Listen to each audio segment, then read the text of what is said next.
So this is part 2 of the Service as a Core Offering presentation. We left off here about the service profit chain that begins with internal marketing, treating employees like customers, and how that stems from strong leadership, having strong demonstrated values that build and sustain a strong culture in your organization. That's really critical because it supports the entire service profit chain. Again, it acts like the cradle to the service profit chain and making sure that critical components of the service profit chain don't fall through the cracks. So the second part is instilling an organization-wide focus on understanding customer requirements, which essentially means really knowing what customer expectations are, what they want and need, and that comes from knowing your customer, gathering that critical customer information and data, having customers fill out surveys, and that is born from effective team processes and communication, which comes from strong culture. So if you have a team environment, a strong culture that supports regular, effective communication, that is really the key to making sure that employees understand and know customer wants and needs. And then you need to generate an understanding of the marketplace and make sure that everybody in your organization has that knowledge. And that creates, again, comes from creating an environment of trust and support of learning and decision making. So proper training, making sure that your employees have all the tools and resources and training that they need to deliver the best service. And changes in the environment, changes in the industry in which you are. Employees need to be knowledgeable of that just as much as you as a business owner. And then right down to aligning system capabilities internally so that you as a business, actually you as an organization as a whole, can respond effectively and innovatively with competitively differentiated, satisfaction-generated goods and services. What that really means is making sure that your resources and your capabilities within your business empower your employees to come up with problem solving, to address problems without having to find a manager, just like I spoke about in the previous slide, like what Ritz-Carlton does. And again, here's where your strong, effective leadership promotes that. It promotes the development of abilities and synergistic processes. And what that means is things working together in an efficient way. Rather than having to manage conflict and problems, creating a strong team environment creates synergy, and it helps employees, encourages them to perform at high levels and be very committed to your vision and your purpose. So we saw that there were 4 characteristics to service, but there are also attributes. And again, the reason it's critical to understand these 3 attributes of service is so that you can effectively manage and deliver service in a very meaningful way. And never underestimate the power and value of managing customer expectations during the search process. And the search process, and I'll give you an example of a search process, which essentially are the aspects of an offering that are physically observable before consumption. Sounds kind of complicated. It really isn't. An example of that would be, and again, I use an example of somebody coming into a restaurant. The search, the attribute of search, takes place as soon as they walk in your door. So they're observing the environment of the restaurant. They're observing perhaps the lighting or the music, how and when they're approached, the timeliness of that approach to when they're seated. Everything that takes place up and until the time that they actually start consuming the service, which in this case would be a meal, is the search process. And you need to manage that effectively, that search process, that search attribute, to make sure that everything that's taking place in that part of the experience is exceeding, at a minimum, meeting customer expectations. But of course, you always want to strive to exceed customer expectations. That essentially brings you to the experience attribute, which again is the offering that can only be observed during or after consumption. So this in this example would be the customer actually consuming the meal. What's taking place during that aspect, during that attribute? How is that being managed? For instance, training employees to make sure that they're being observant of, in a consistent manner, of the customer experience. If they need a refill on a drink, if they drop a fork on the floor, how quickly are you responding to their needs? How attentive are you being? But then again, by the same virtue, balancing that, not being overly attentive, making sure that you're not visiting the table too often where you're interrupting the experience. So it's extremely important to be highly observant of that attribute as it's taking place as well. And then finally, there's the credence attribute. Requires customers to have expertise not generally shared by the public. What that essentially means is, what credence is there to lend to, say, have the customer say to themselves, we made a good choice. This is a good experience because this credible information tells me that we made a good choice. And in this example, something of credence or credibility would be, for instance, if you had a favorable food critic write up in a newspaper or a magazine, and that is either referenced on your menu or there's a framed picture of it on a wall, if you receive some type of an award for your business or establishment, those are credence factors, those are credence attributes. And that really rounds out this entire attribute process of the search, the experience, and then finally the credence, so that when the customer walks away from this particular experience, they have a confidence that actually confirms or actually affirms everything that took place.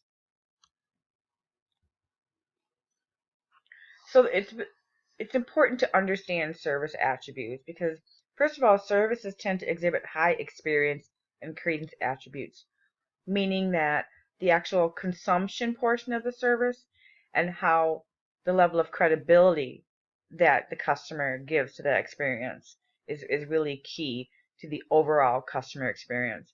And you need to develop your marketing strategies to consider these attributes. Again, when you're designing your service methodology, how you're managing what's taking place at each of those attributes is really important. Because the customers are essentially gathering evidence in a way, usually intangible, in their memory of the quality of service even before the experience starts taking place. And the positive experiences, when you're meeting or, again, exceeding expectations, form the foundation for loyalty. And loyalty to services is stronger than loyalty to goods. For instance, using the example that I had been using, it could be a fantastic meal. The food could be great, but it's the service that's going to set you apart, the service experience that makes it a complete, satisfying experience that the customer is actually loyal to. And what that creates is getting it difficult for your customer to switch to another business, to a competitor, embedding that loyalty. So I'm going to walk you through what's called the gap model of service quality. And what this really does is it measures differences in 5 key areas of the service delivery process. So how do you effectively manage customer expectations? It's really critical to put in place systems to monitor and assess. It's a sort of checks and balances, a structure, and a gap analysis achieves that. It identifies quote-unquote gaps between both customer and business expectations and perceptions and the actual experience that takes place. And most importantly, it can uncover emerging problems in service delivery. There may be things going on in your service delivery process that you aren't aware of. There may be gaps that are there between what customers are experiencing and what you think that they're experiencing. And hopefully you can address them before they become an issue that impacts your reputation in a lasting way. So this is essentially what the gap model looks like. And you can see it's divided into 2 halves, the consumer or customer, and then the marketer or you, the business owner. So we'll quickly walk through what each of these gaps mean insofar as how you can try to measure these gaps. So first there's gap 1, and that is the difference between what you perceive of your customers' expectations and what they expect insofar as the service experience is concerned. And that is usually based upon unfounded assumptions about customer wants and needs. Loosely translated, that means you might think you know what a customer wants or needs, but actually finding out, and that comes again through survey and customer data, what they want and need. So that is the gap. That would be the difference. And it's really important to make sure that there is no gap there, because you really want to know precisely what your customer wants and needs and expects. Gap number 2 is management's perceptions of customer expectations and how you translate those into service quality specifications. So essentially what that means is, again, you might assume you know what a customer wants, and if you don't really know and you build a service delivery methodology based upon what you think you know, there's a disconnect there, and that can cause some service problems. And again, it goes back to knowing what your customers' wants and needs and expectations are. Gap number 3 is those service quality specifications that you developed based upon what you think you know about your customer into the actual service delivery. And that's, this is 2 really important gaps to make sure that they don't exist in your service methodology. And they really all, if you can see, you can trace them back to here. Unfounded assumptions about customer wants and needs. Knowing what your customer wants and needs so that you can deliver the right services, so that you can deliver an experience that meets their expectations. Gap number 4 is the service delivery and then external communications to consumers, which essentially means, for instance, in an ad or on your menu or somewhere in your business, you say that we deliver the best possible service and we take care of customer needs, but that communication doesn't match with the actual service delivery. That's a problem, because that communication embeds an expectation in the customer's mind, and if you're not delivering what they're expecting, that again is a service gap. The last gap is gap 5, the perceived service and the expected service. So again, it comes back to, okay, what is the customer expecting to receive and what are they actually getting?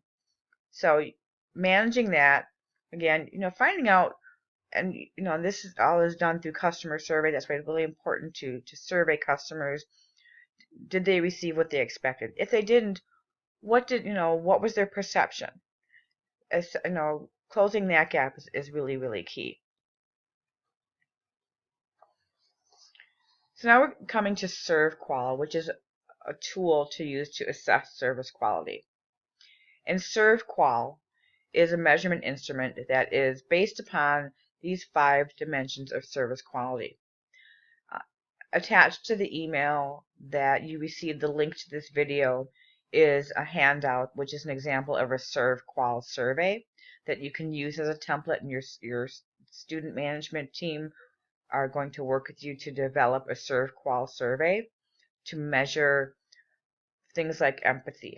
To what degree are you able to put yourself in your customer's shoes effectively and look at things from their point of view? What level of assurance are you able to translate to your customers that they're receiving the best quality service? How responsive are you to your customers? How reliable do customers perceive that you are in making sure that you're meeting expectations, correcting problems, and so forth?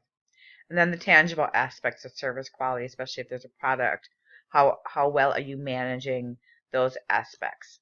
So review the handout that again accompanied this, the ServQual example, and it's something that can be easily tailored. Now the example I'm providing you is fairly lengthy. Yours don't need to be that lengthy, but it's pretty comprehensive, and it's a great example of how you can build a ServQual measurement instrument for your business. So this actually ends part 2. There's going to be a very, very, very brief part 3. Stay tuned.